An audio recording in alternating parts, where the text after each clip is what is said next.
We're going to get kicked off this morning with Senate Bill 2104, and we're going to recognize Commissioner Jay McDaniel with the Gaming Commission. I believe he is here. Mr. McDaniel, just come on up and grab a microphone there at the end of the table. And there is a committee substitute, so if you're looking at the packet, this is the one little separate standalone one that's sort of in the packet on the bottom. So, Commissioner, we recognize you, and if you'll refresh us, I know we did this bill last year, but tell us a little bit about what it is. Yeah, thank you. Thank you, Chairman. Thank you to the committee.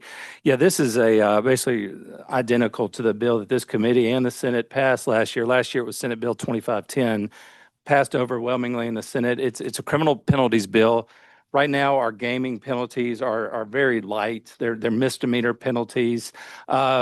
$500 fine, 90 days in jail, which was fine when we're just running up to a county and busting a local bookie or bar with machines in the back, because our main goal is to stop the operation, and you can do that.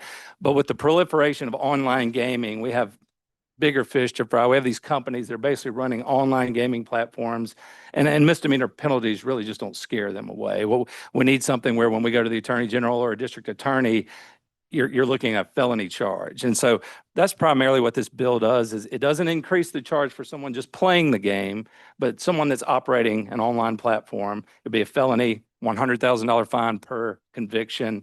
And then there's some forfeiture language as well that would allow us to seek to forfeit. Right now, we can forfeit machines, illegal machines. This would allow us, for those large operators, since they're sending it through a platform, we could also go after the funds, anything associated with that crime. So last year, after it went to the House, this bill had some amendments made, and so it died in conference. We're just asking now that it be reconsidered and that you do what you did last year.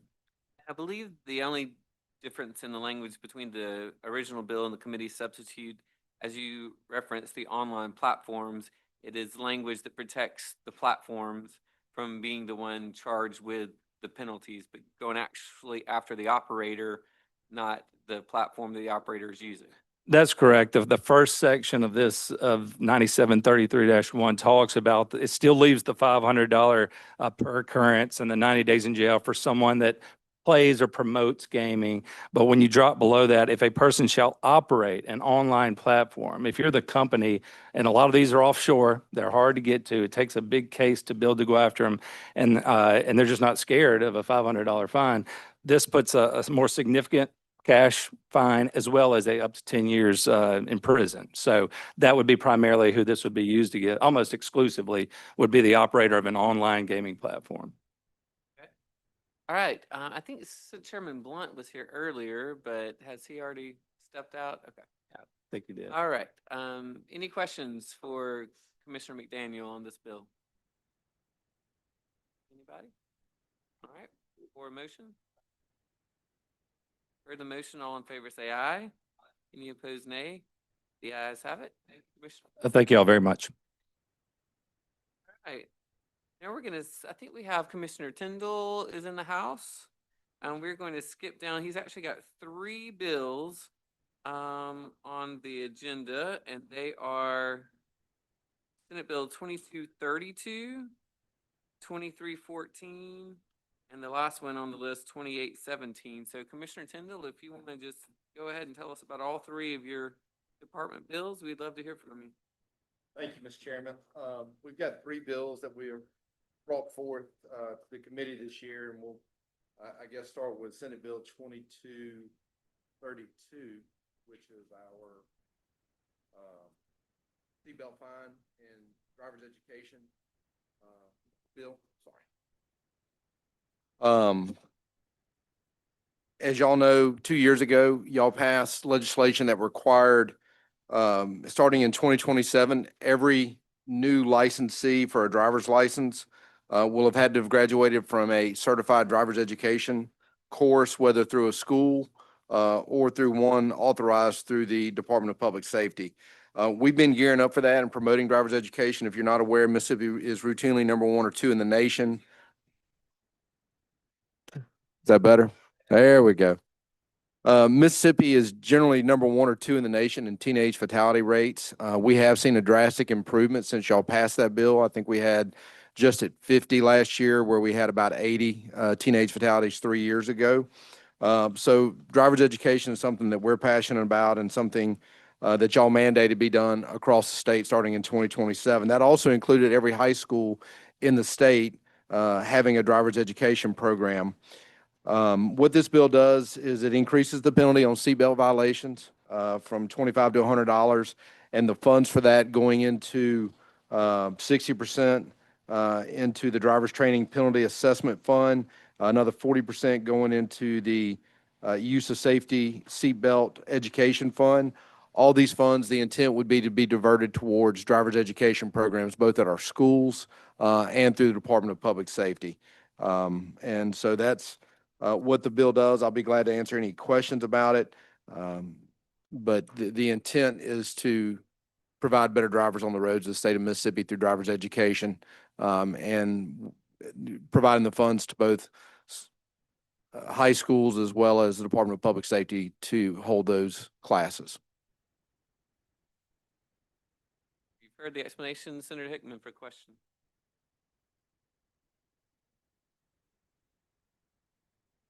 Just a couple of quick questions. One, I don't know if I heard you saying, you probably did. What would the increase be? Is that a percentage increase, or how does that increase work? It's from $25 to $100, so it's a $75 increase. I will say that everybody in a car that doesn't wear a seatbelt can be cited for that violation, but it's capped at $100 per vehicle. So it wouldn't be more than 100, even if there was 4 people in the vehicle not wearing seatbelts. This does not go onto your, as far as your record, the violations of the chapter don't go into the driving record. So it is something that obviously we want people wearing seatbelts, but we feel like if they violate that, it's a good source to put it right back into driver's education. Absolutely. How much do we know? Do we have a look at about, I guess, given the trend, how much extra funds this would generate? I don't know. It's kind of hard to track because all the money that's collected goes into the general fund. So I don't know exactly what that number is.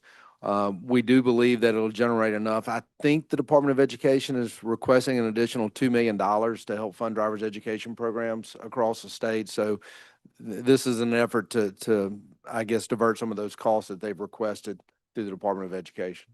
And finally, the way this is set up, and I think you kind of just answered that, this would then just go to the Department of Ed and they would fund drivers programs like the way they've been funding. Well, it goes into these 2 special funds that are already created, and then we would have to come back year over year and get appropriations to approve how we expend those funds once they're collected.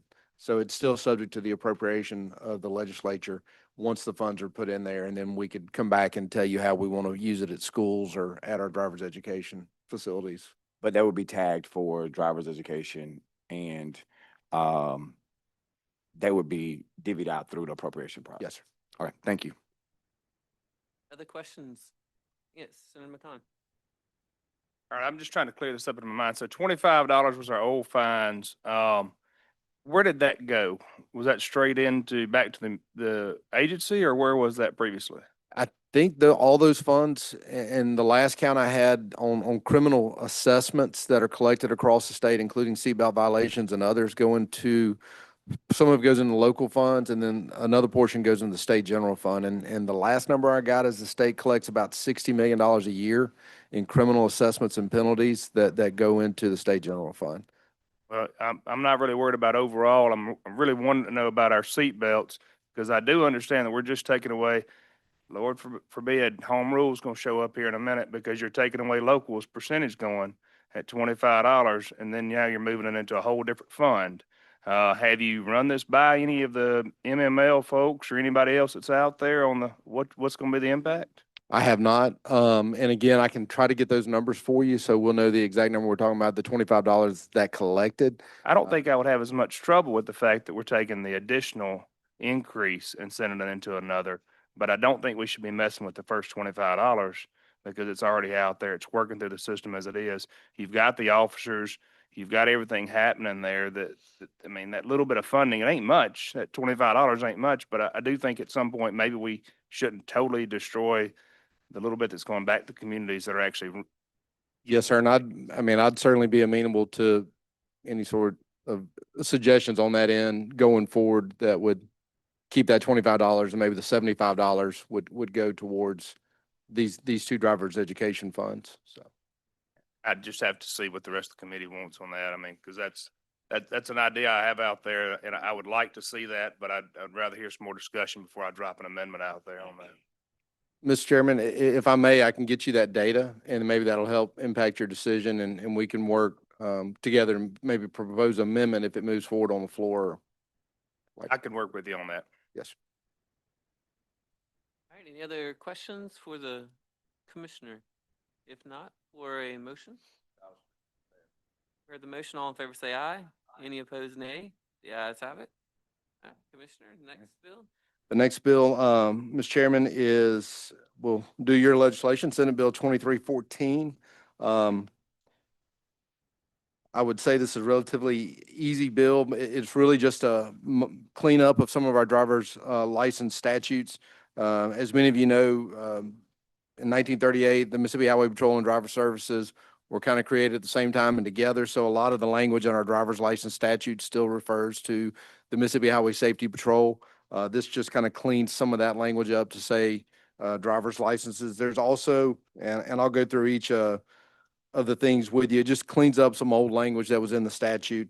In section 1, you can see it changes a record of all, takes out perforated sections and just puts in orders, which are essentially what we're sending out, not perforated sections.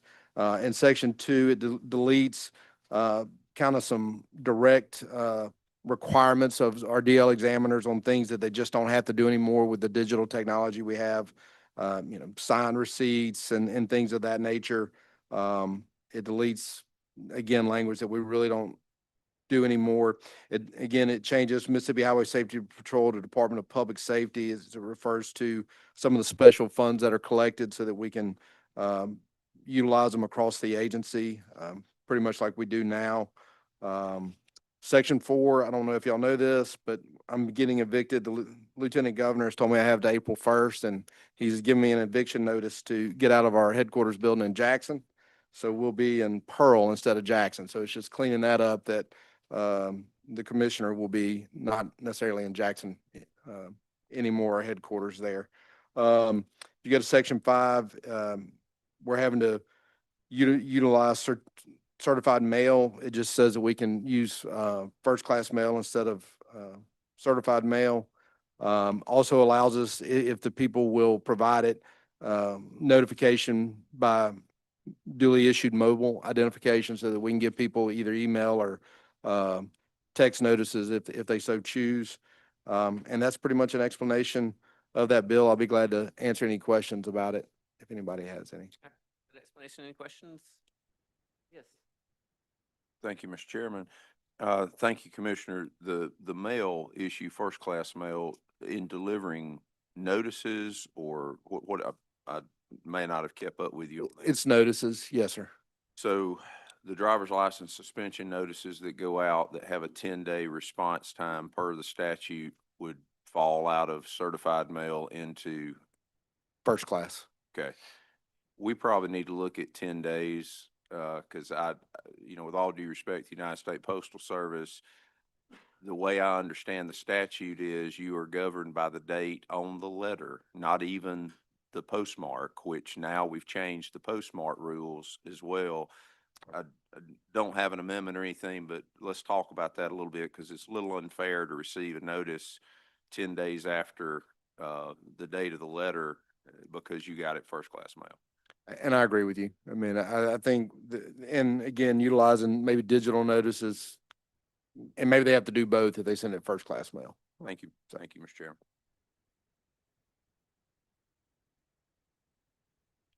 Senator Hill. This may be not cost effective, but has certified mail been considered? I think we have used certified mail in the past and that's, but it is an expense issue, that, costs the state and the agency a good bit of money. And if we could save some money instead of using certified mail, I think that's Yeah. a desire. It just might clear up the discrepancies and people saying, well, I didn't get the notice or whatever. Yes, ma'am. Sometimes money spent on the front end is better than money spent on the back end. I was just gonna mention that. Thank you. Thank you. Okay. Senator McConnell.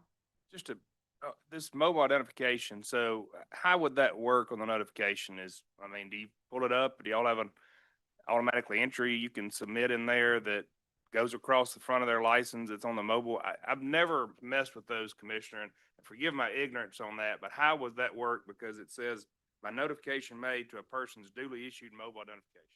Yes, sir. And the way I interpret that and the way it was explained to me is if we get a cell phone device or we get some sort of electronic email or something like that, that we can maintain, that we can send them notices by that venue as well. And a lot of people have the Mississippi Mobile ID app now. And so going forward, as more and more people utilize the mobile ID app, we'll be able to send them direct notifications through their phone if they're utilizing that mobile ID. So on that mobile ID, will it now, you and I probably are on the same page with this, as neither one of us really are in the IT department here on tech. So I would take it that there would be some type of revocation notice that goes across the front of that mobile ID license when you bring it up, or suspended license, or something of that nature. I think the notice would be sent to them that way. And But the license itself is pulled up on that app, then have the suspension written across it?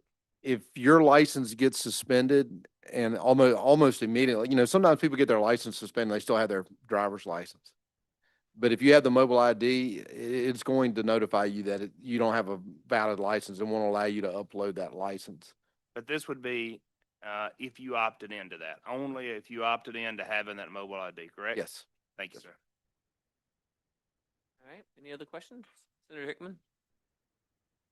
Just quickly, this didn't change any fees or any of the fees listed in here. None of that changed. Is it, No, sir. will it impact any revenue or anything like that we receive? Or I think, and if I guess because it's double referred to yeah, appropriations, that's what I was trying to figure out. when you see the part where it talks about the Mississippi Highway Safety Patrol has changed Department of Public Safety, because I think it deals with utilizing these funds to purchase vehicles, communications equipment, and weapons, is why it's also referred to appropriations, even though it doesn't change any of those numbers or fees or anything like that.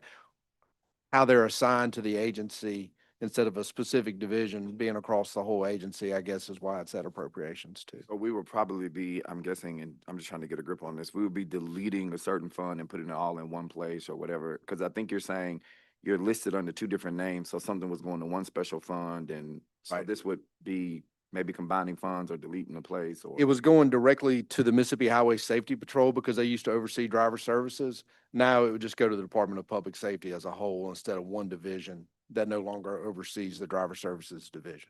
Thank you. Okay, Ethan has some info on the 3/5 part. So the 3/5, it doesn't change any fees, but in section 2, it's language related to a fee, and under the joint rule, we had to mark that as a 3/5. So it doesn't change it, but because of what they're doing mobily, they don't have to do things with the fee anymore, and we had to delete language about the fee. All right, any other questions? If not, for a motion. Heard the motion, all in favor say aye. Any opposed, nay? Yeah, let's have it. All right. Yeah. Mr. Tindall, you're on a winning streak. 8-17. Thank you, Mr. Chairman. Our last bill that we're presenting is Senate Bill 2817. As many of you know, and if you've dealt with the Department of Public Safety, we have 11 different divisions. We're trying to look at ways internally that we can consolidate some of those divisions so that it becomes more manageable, if you will.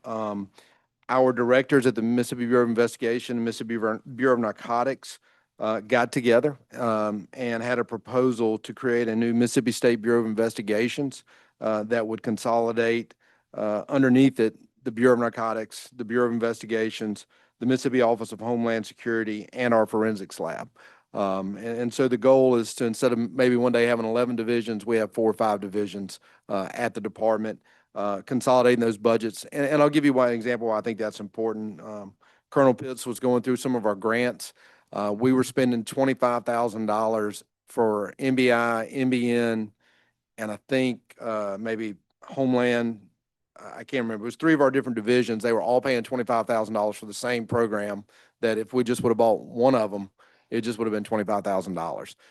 We've got NBN agents that use SIGs. We got NBI agents using Glocks. We've got 2 different case management softwares.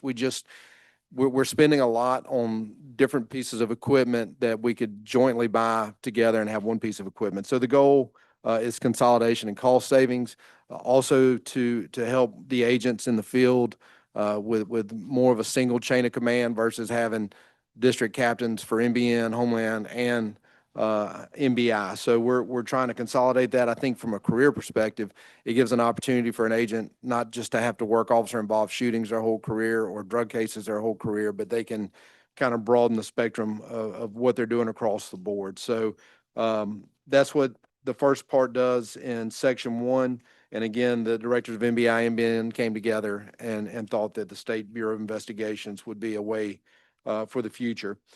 Section 2 deletes a repealer that was set to expire, I think, next year. It's the service charge to fund training. I think it's 5 cents. If you want to look it up on 19.5.357, but it deletes the repealer for that particular code section that was set to expire. Section 3 deals with the funds that are charged by the medical examiner's office for performing autopsies. It's been $1,000 since 2010, so it hasn't gone up in 16 years. We're asking for it to go up to $1,200. That's consistent with what we are paying contract pathologists to come in and do these exams. This is something that the counties pay to the department when these autopsies are performed. Again, that number has been the same since 2010. And when we looked at other states around us, I think Texas is $4,000, Louisiana's $2,500. So we're by far a very good deal at this point. The next section deals with what we're charging for salvage titles. The Mississippi Highway Patrol at all our driver service stations has people there, usually on contract, that examine vehicles before they people can be issued a salvage title. We're asking for a fee increase for that amount. The number there is, find it here. We're going up from $75 to $125. The $70 fee that we've have been charging has been in effect, I think, since the 90s. So again, that's been a fee that's kind of been stuck at that amount a very long time. I will tell you that we collect about $500,000 to $600,000 a year in those fees, yet it costs us about $700,000 or $800,000 to run that particular service with the contract labor that we provide. And we do have troopers that do it, but it's usually ones that are on some sort of medical rehab or condition that we put there to do it. So it is again something that we're trying to get those fees up so that we can cover the administrative costs for doing it. And then lastly, section 5, we're just bringing forth the code section. It deals with the police powers of the Mississippi Highway Safety Patrol. I'm a believer that is, I think for almost 90 years now, the Mississippi Highway Patrol has had a very storied and well-recognized history, has been one of the best law enforcement agencies, if not the state, the whole country. But I also look towards the future and what the next 100 years will hold. And I know that as time goes on, the need for traffic enforcement might change. And I think it's pertinent to start having the discussion about the powers of the Highway Patrol and maybe let's look at a more state police model for them. I had an opportunity to visit 82 counties this year, and I can tell you a lot of our smaller communities just don't have the resources to provide full-time certified law enforcement officers. So when there is a wreck, when there is a murder, when there is a crime that occurs, the people in those communities deserve justice, just like in any large city that can afford more officers. So I think it's an opportunity to bring forth that code section, and let's have that discussion about what the next 100 years of this agency will look like. Any questions on this one? Not motion? Heard the motion, all in favor say aye. Any opposed, nay. The ayes have it.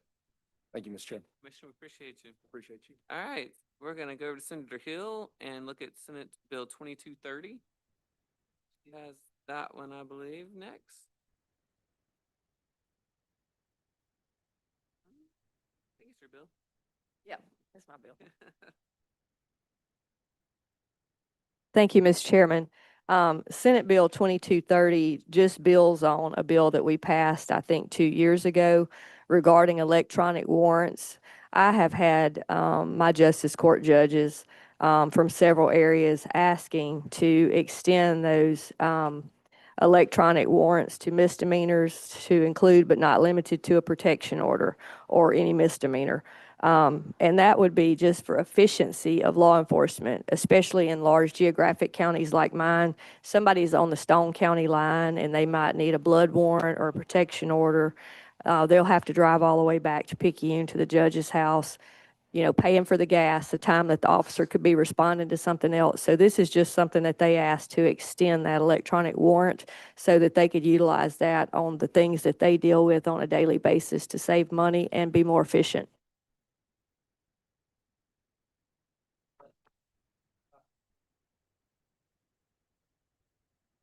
They have a cloud. Most of them have some type of cloud service that they use. Actually, I can read what he said. The ones that have the capacity to do it, he named what they used, and I'll tell you in just 1 second.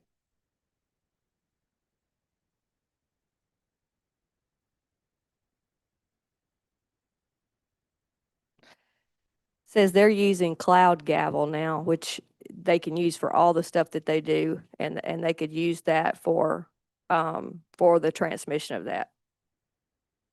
Okay. Other questions for Senator Hills? Senator Garrett.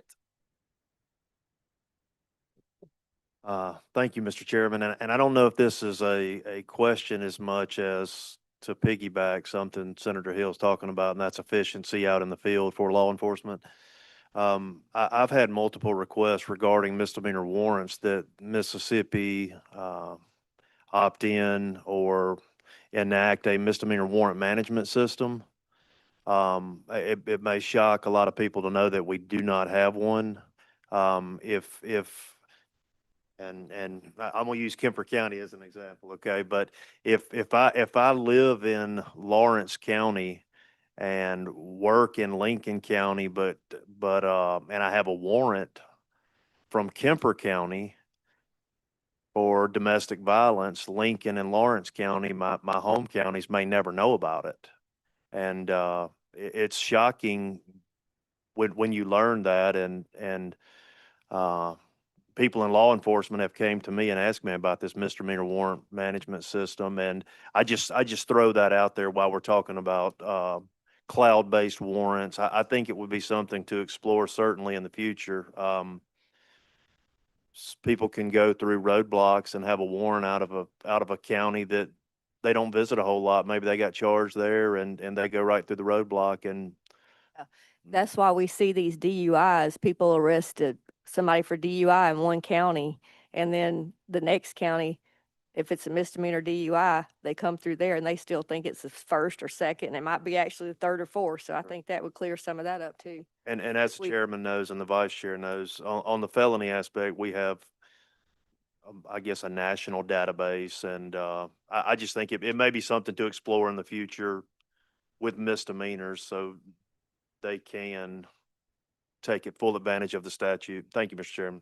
Thanks for the comments. I think it's a good point. All right. Any other questions, Senator Hickman? Yeah, just questions. I think we enacted this, like you said, a couple of years ago. Do we know how many counties or how many agencies are using this system for felony warrants currently and how that's working?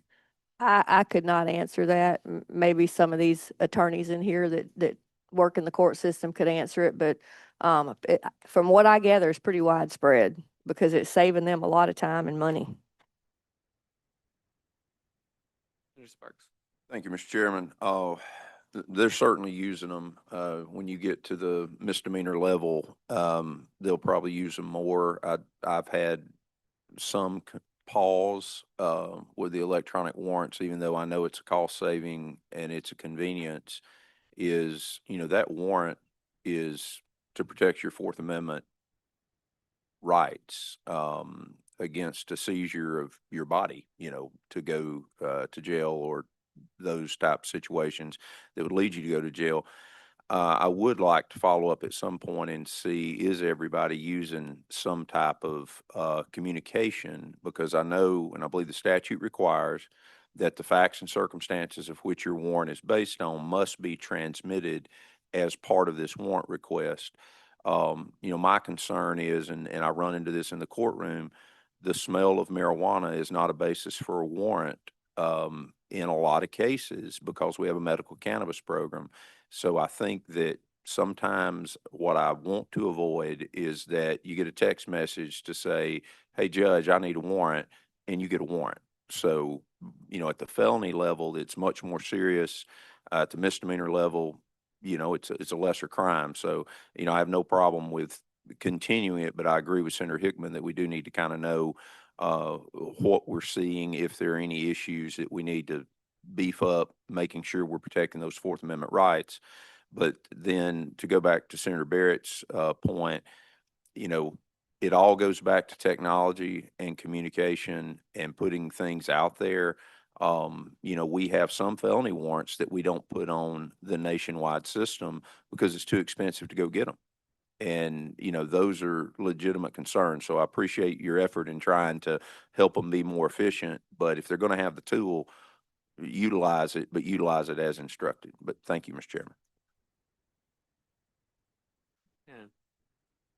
Senator Hickman does have a bill on that, yeah. All right, any other questions for the author of the bills, Senator Hill? If not, Senator Hill for a motion. Title sufficient, do pass. For the motion, all in favor say aye. Aye. Any opposed, nay? The ayes have it. All right, thank you, Senator Hills. Next bill, 2231. This is also, I think, Senator Hill authored, but also the Attorney General's office, I think, is here. So I don't know if you want to start it off or defer to them or however you want to handle that. I'd be happy to defer to Gregory or Abby to start it off. Whoever wants to take this one, y'all come on up and identify yourselves. I think we all know you, but just for any new members, maybe.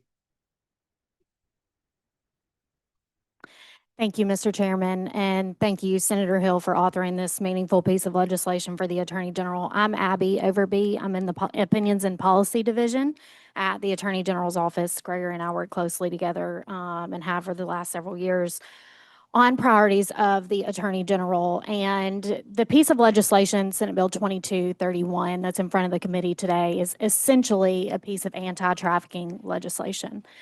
As you know, anti-trafficking efforts is a major priority for the Attorney General and many law enforcement agencies across the state. It's a multi-billion-dollar industry, so it's an extremely lucrative crisis that doesn't just happen internationally. It doesn't just happen at the border. It happens right here in Mississippi. And Mississippi is doing a lot to combat the issue. We do a lot in law enforcement efforts in trying to arrest traffickers and go after them and doing operations and prosecutions on those. We're doing a lot in victim services to serve victims once we are able to identify those victims and offer them services. We have a number of service providers around the state.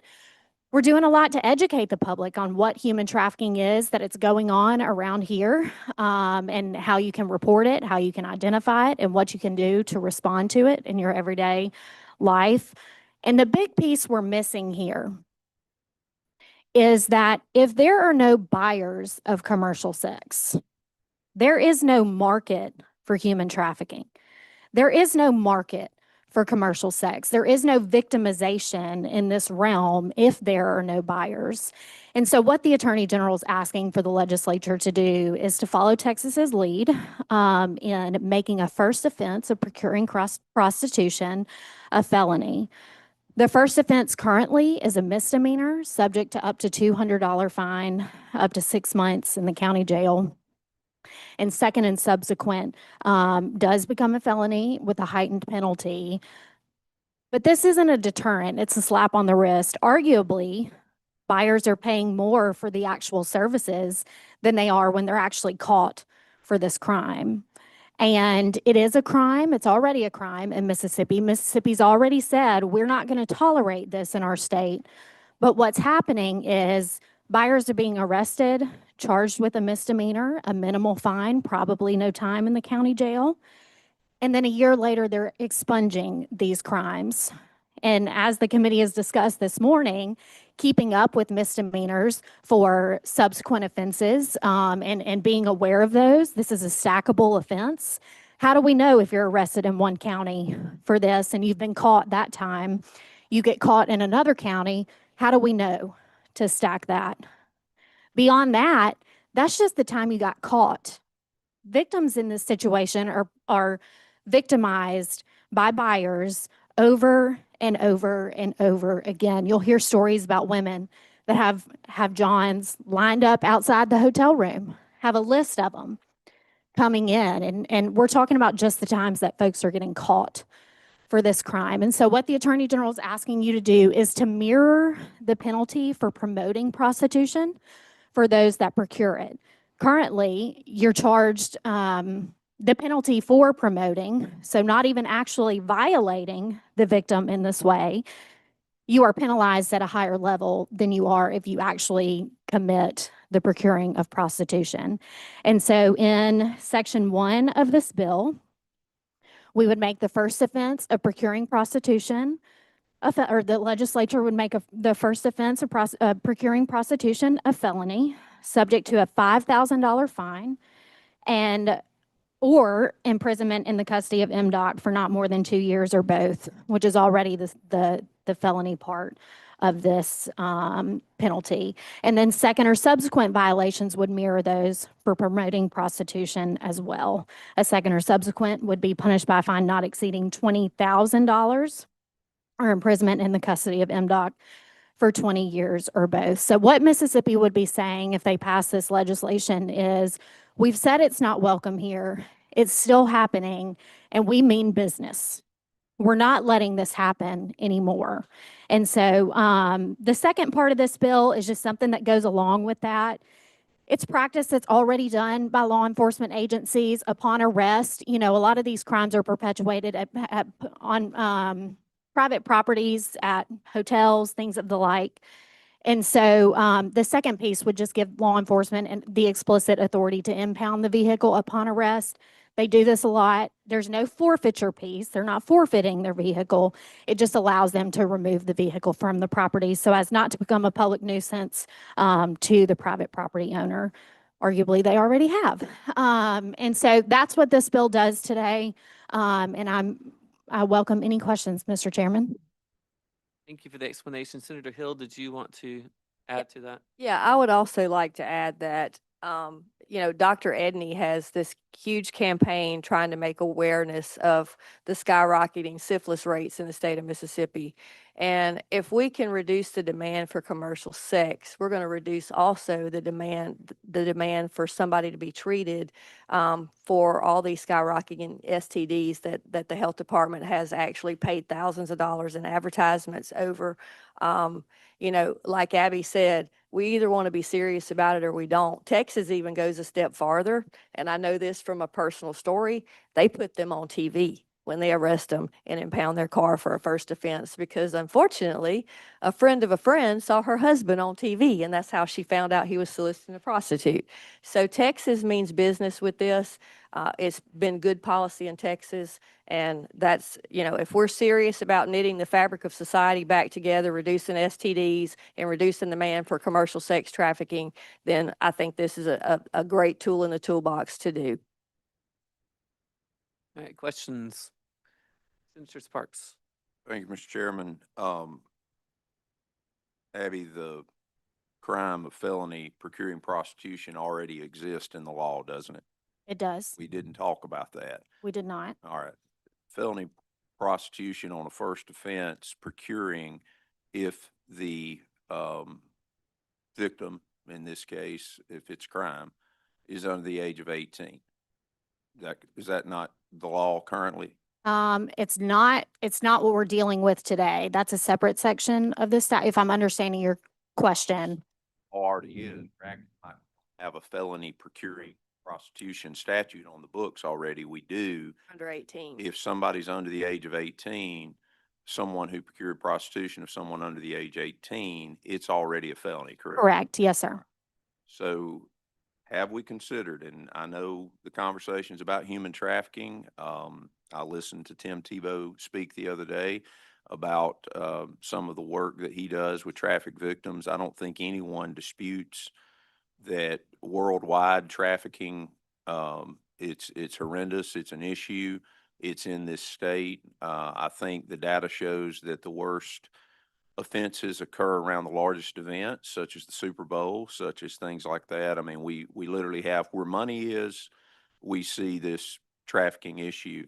My concern is more so telling the court this is a felony in a situation where you have non-trafficked people.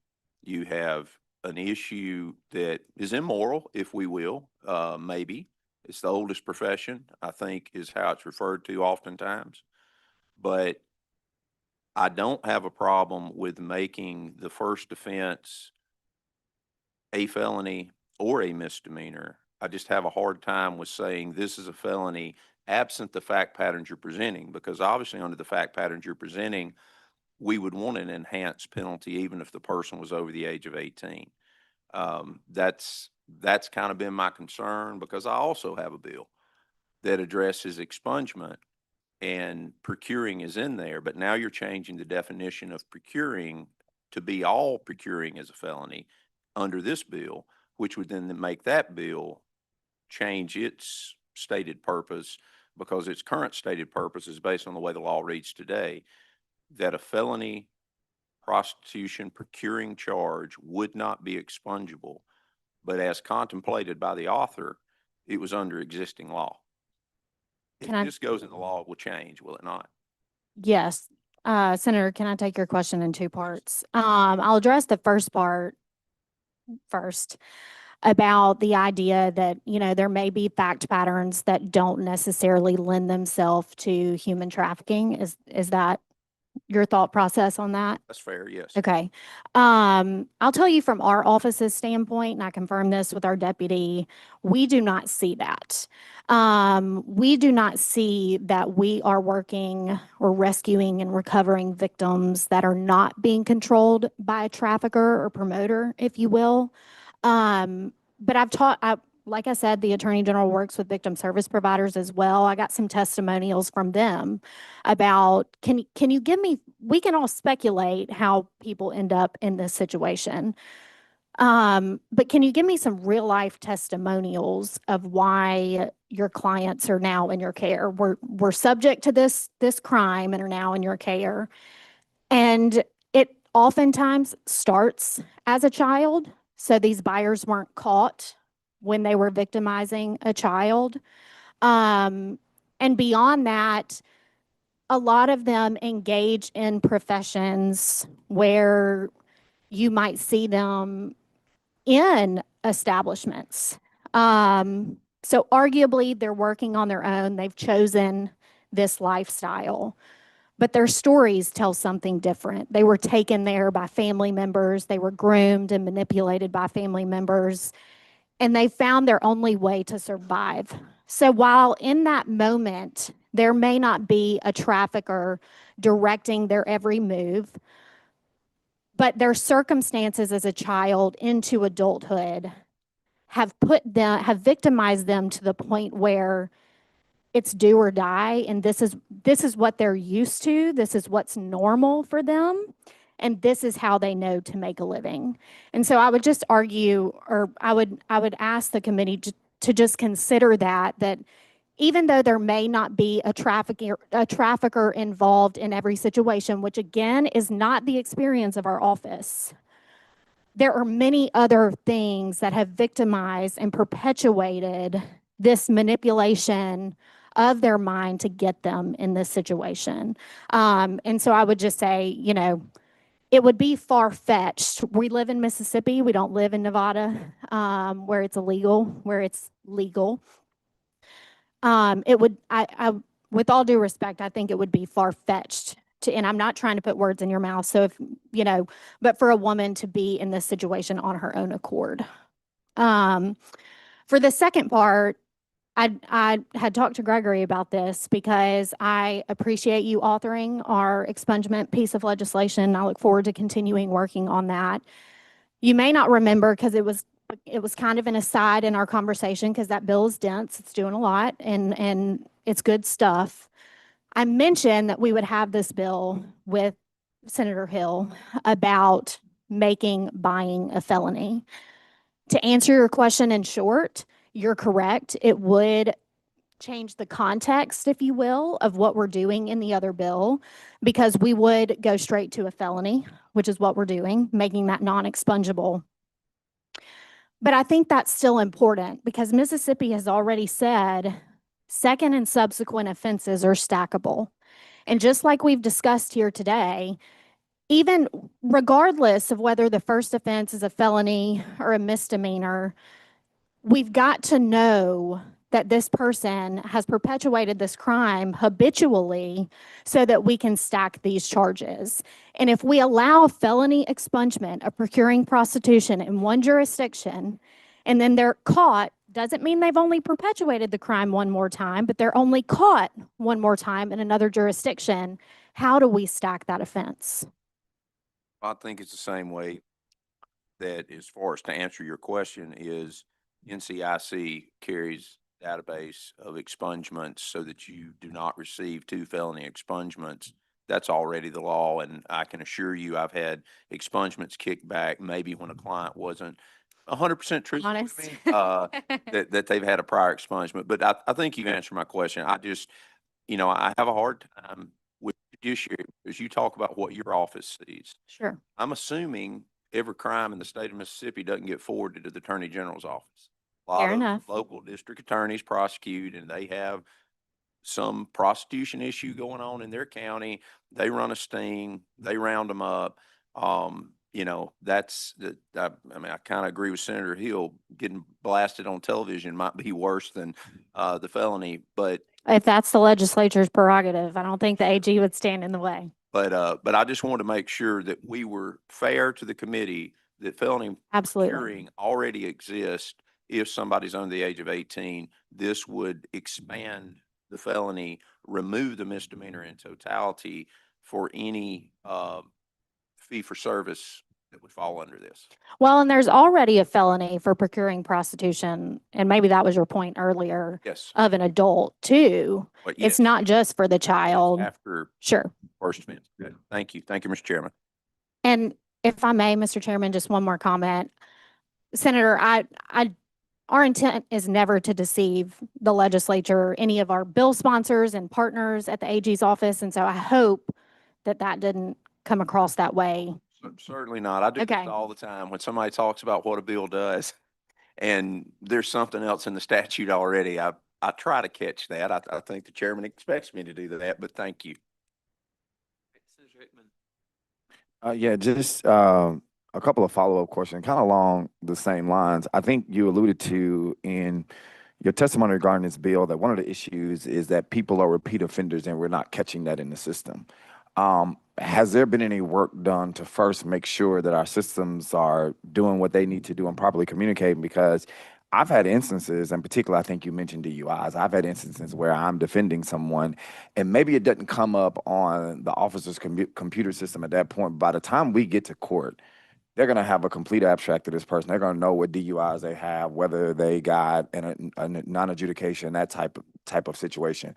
So has there been any work done to whatever system we need to create to do that before we jump to the drastic step of telling a first offense is a felony? I wouldn't be able to speak to that, Senator. Our office, to my knowledge, has not worked on that. I would imagine, I don't want to speak out of step here. I would imagine it would be something that would be kind of an overhaul of the whole court system to do something like that. We have not led any legislation on that. So I wouldn't be able to answer that emphatically. And I guess my next question is to the point of Senator Sparks. Do we have a database of, and maybe not even a database, just the numbers of how many people have been charged under the statute at each level? I do not know that either. I apologize. I'm not a prosecutor. I wish our prosecutor had been able to attend with us today. I can get that information for you and ask. Next, have we looked at the cost analysis? And I get it. This is a serious thing. I mean, I think across the line, this is an issue that's not partisan. I think most people around this building think human trafficking is a horrible thing. But have we looked at the effectiveness of reforming the system and making sure the system works as it does, and that is communicating. If somebody has a misdemeanor, making sure that on that second offense, because I think that people who commit these kind of offenses, if they are a person who's hardcore into this type of stuff, they're going to do it again. And so have we looked at the cost of whatever we need to do to overhaul the system to make sure that we're properly tagging these things and catching them, juxtaposed to someone who just wanted to have a one-off or Saturday night and them spending 5 years in prison? So, Senator, while we did address that, I don't think that's the main prerogative with the bill, the stacking of charges and the non-expungibility and things of that nature. To your point, I think it's about Mississippi saying, okay, it's already illegal. We already think it's illegal. We think maybe it's immoral. We've said that. It's not working. It's not deterring people. This is an industry that is continuing to be perpetuated in our backyard. We have victims that are continuing to be victimized. And so now we mean business. I think that's really the purpose here, not, though it is a separate effect of what we're doing here, the stacking of offenses, I think what we're really trying to do is make that first offense so deterrent that people don't want to do the one-off, because whether it's one-off or whether it's their 10th time, there's a victim that's being victimized each and every time. And it may be a one-off for him, but it's probably not a one-off for her. And again, I don't know if that is disingenuous or just not looking at the facts, because you said in your testimony that many people don't get caught on their first time anyway. There's no deterrent for increasing crime. The deterrent is, if I do this, I'm going to be punished. So looking at that, you also say you don't know how many misdemeanors are out there. You don't know how many people this will even affect. Given the testimony you've given, it could be 2 people a year, or it could be nobody a year that's being affected by this. And so to up this one, you don't know what effect that even has before you're bringing this legislation to us. Is that? Well, I don't mean to be disingenuous, Senator. Please do not take me as that way. To Senator Sparks' point earlier, and to yours now a little bit, this is not something that just the Attorney General is working on. Tim Tebow's foundation is actually trying to strike this movement to disrupt demand around nationally. And we do John operations routinely at the office where we are arresting buyers. So I don't think there's a world where we're not arresting anyone.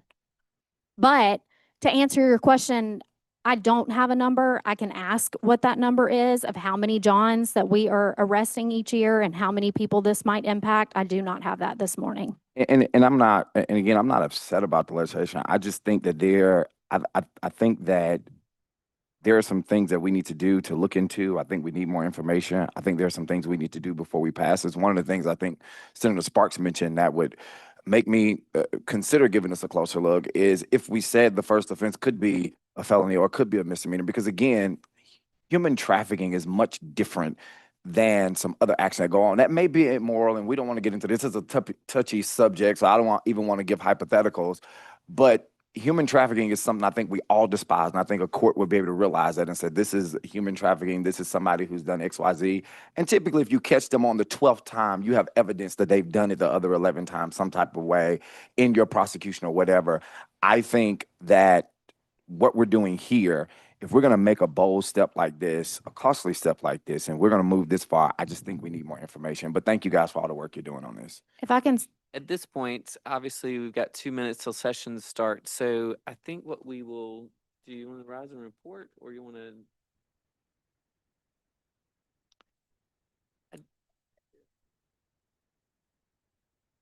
Yeah. Yeah.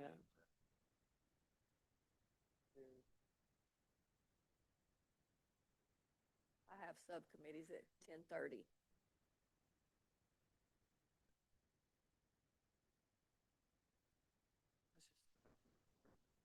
All right, I think what we'll do is entertain a motion to rise and report, not acting on this bill, because I know there are several other senators with questions that they haven't had time to ask. So that would allow us to go ahead and report the other bills that we have passed. And then obviously we're going to meet again sometime this week. So let's, I'll entertain a motion to lay this bill on the table, subject to call. Senator Hill. Yeah. Heard the motion. All in favor, All. say aye. Aye. Any opposed, nay? The ayes have it. Now motion to rise and report. Progress. Thank you.